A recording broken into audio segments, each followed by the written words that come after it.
Texas's shrimping industry is in danger. And Texas Congressman Troy Nehls joins us today to discuss what exactly has imperiled one of Texas's most prized and key industries, and what a bill he has introduced in Congress would do about it.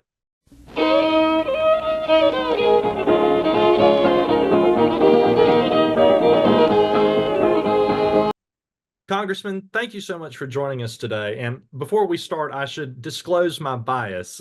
Some of my fondest memories from childhood are sitting on my grandparents' porch and eating Texas shrimp. So my head and my stomach are extremely concerned about what is going on. Now, I understand our fishermen in East Texas are getting killed by unfair competition, unfair foreign competition, I should say. What has happened, and what would your bill do about it? Well, it's called the Save Our Shrimpers Act of 2024. And, I have obviously down in my great state of Texas, Texas 22nd Congressional District, we have a lot of shrimpers down in that Palacios area. And we've been hearing from them over the past several months. And they said, Congressman, we need your help. We need your help. We need to save this industry because they're being a lot of export, a lot of shrimp are coming in from Ecuador and India. Right? And it's just really, they're trying to compete. Our American companies are trying to compete with this shrimp coming in from Ecuador, and it's just killing the prices, And these American shrimpers, these companies along the Gulf Coast, all the way around, all Louisiana, all the way around, are having to compete with these foreign companies, and it's really, really causing in some problems. Matter of fact, many of the shrimpers have said, we don't even go out. They take their crawlers, I guess that's what they call them, crawlers, to go out and harvest shrimp. But with the inflation and the diesel prices and everything, they said, we can't afford to do it. We go out, we bring in some beautiful shrimp and this and that, but it costs us more to go out there and harvest them than what they're getting in the marketplace because of all the competition they're having from these foreign companies, these foreign countries like Ecuador and India.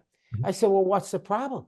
Well, then I find out that our government tax dollars through like the World Bank, the IFI, which is these international financial institutions like the World Bank and the International Monetary Fund, taxpayer money going to these countries, and they're giving these countries money to help with these shrimping companies over there to just kill our own industry. It makes no sense.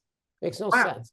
Wow. So that bears repeating. The destruction of our shrimping industry, all important shrimping industry, which employs thousands and thousands of people just in Texas, is being destroyed with Americans' own tax dollars. Is that correct?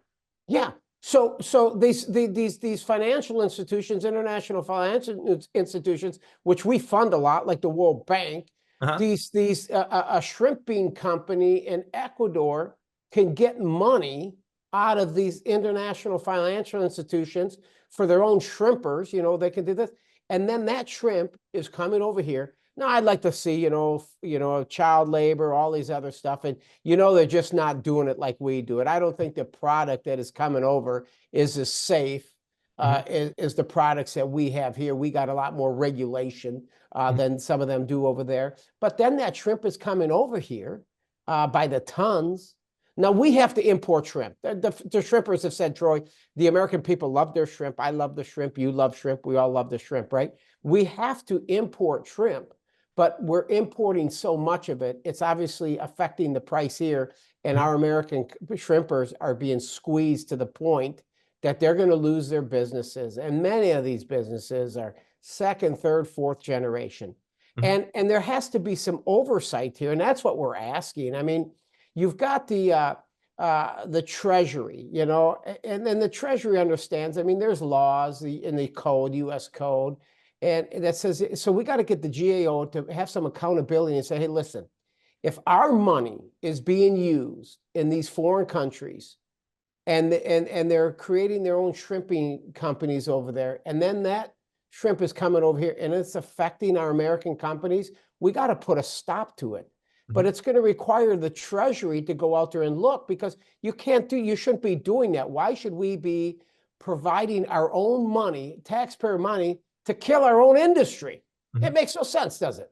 No, But there no, hasn't been any really accountability. So we're asking the GAO and others to look into this and kind of get the Treasury to do their job and make sure that this type of policy, it has to stop.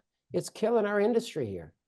so if I understand correctly, the GAO, the Government Accountability Office, would be like the watchdog, and then Treasury would be in charge of making sure that our tax dollars through whether it's the World Bank or IMF, whoever it is, are not going to supporting foreign shrimping industries in India, Ecuador, or other places. Is that a correct Yeah, summary? making sure that the IFI, these international financial institutions and the World Bank, the International Monetary Fund that we provide a lot of money to, isn't using that money and violating our own codes here, the US code. And there's a specific code. I don't have the number for you, but it just makes sense. If we're going to help other countries, and we do a lot, we help a lot of other countries with a lot of stuff. Well, let's just help them, but let's just not make sure that we're helping them to the detriment of our own American companies here. And this is, in this instance, it's the shrimping industry. And I have an enormous amount of support. It's bipartisan, right? It's a Mhm. bipartisan bill. But you look at all these members of Congress from Louisiana, Arkansas, I mean, or down there in Alabama, all the way up to Florida, all the way up to the East Coast. It's affecting all of them. It's affecting their entire Gulf Coast region, and we have to do something. We've got to, and this has been going on. So Mhm. we took it upon ourselves to make sure, and we've listened, we've heard from the shrimpers loud and clear that if you don't do something, you meaning Congress, we have the ability to help them. Mhm. Now, this legislation has to go up in front of financial services. It's the Financial Service Committee because they have the jurisdiction over these financial institutions and stuff. So it's trying to get a markup or try to get a hearing in front of the committee to share our story, to share the stories of these shrimpers that are just being squeezed to the point that the tears in their eyes, like, you got to help us because we can't sustain this any longer. If you don't do something to help us, it's over for us. And that's hard. That's hard to hear from these families. So it's getting the Financial Services Committee to hear us, get a markup on this thing and try to get some action and get something done to save the industry, save our shrimpers. That's it.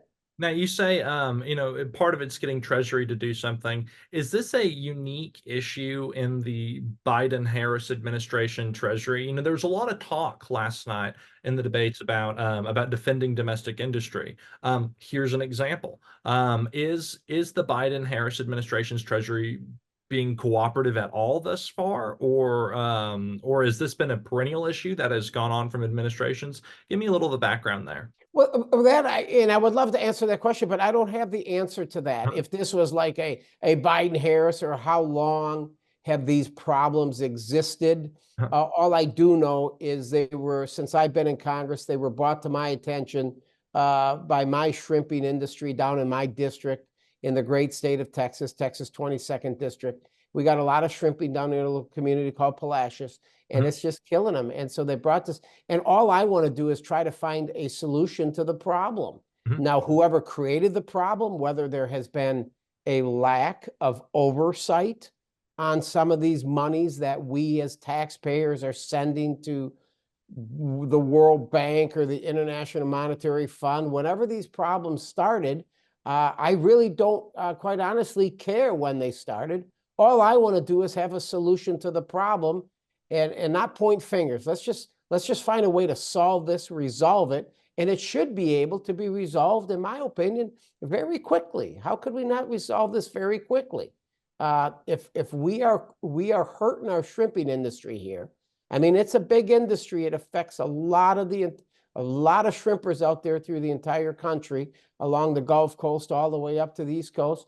And we got to find a way to help them and find solutions to their problems. This should be easy. Quite honestly, this should be easy. And so we're just looking for the Treasury and others to look at this and say, hey, listen, if we're helping these other countries and helping them, and I'm all about helping people, helping other countries, helping our allies, but if it's to the detriment their own shrimping industry, I mean, we got to find a way to stop that. We got to find a way to pull back And I think the GAO, the Government Accounting Office, should be looking into this and making sure that our laws and our codes, our U.S. codes, USC, you've heard about that, U.S. codes are that they're being complied with, and just not, kind of maybe brushed underneath the rug, maybe. This has been so interesting, Congressman. I know shrimping, fishing is one of our most fabled industries. I mean, this country could not have been settled without fishermen and without farmers. Yeah.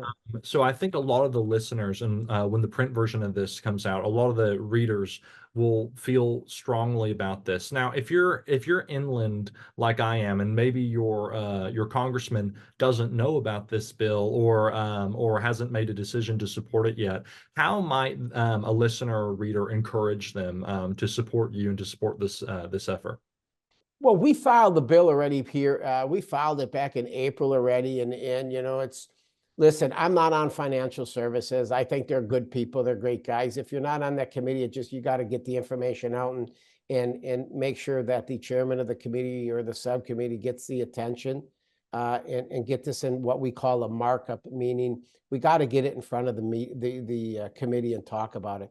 This is bipartisan, so I think this is a no-brainer.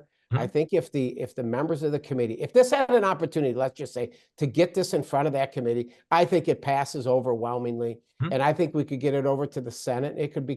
We could help the shrimping industry, but nothing up here. And that's the unfortunate. I've been up here, 3.5 years? Nothing happens too quickly up here. I mean, we drag and we drag and we drag and we slow play some of this stuff. And I'm like, this is something we could do good. This is putting America first, the American businesses first, and a lot of the shrimpers are struggling out here. And I told you, I said, you go to some of these meetings and you hear the stories.